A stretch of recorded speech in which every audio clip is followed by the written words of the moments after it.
తప్పకుండా చూడండి. Thank you so much. Paya song okay, ఇంతకీ మా క్రిమినల్ ఫ్యామిలీకి ఏదైనా సాంగ్ కోసం మేము వెయిట్ చేయొచ్చా ఫర్దర్గా అని? No, okay.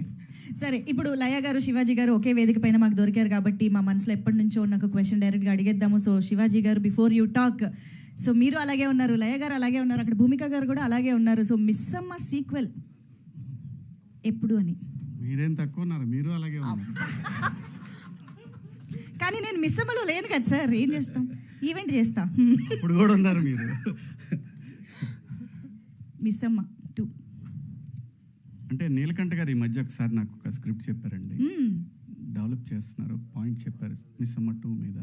ఓకే, అంత ఒక 15 days బ్యాక్ చెప్పారు నాకు అది. బట్ అదొక డిఫరెంట్ కథ. ఓకే, మిస్సమ్మ సీక్వెల్ కాదు, మేమే ఉంటాం, బట్ భూమిక గారు ఉండరు. Okay okay. మీ దాకా వచ్చిందా లయ గారు న్యూస్?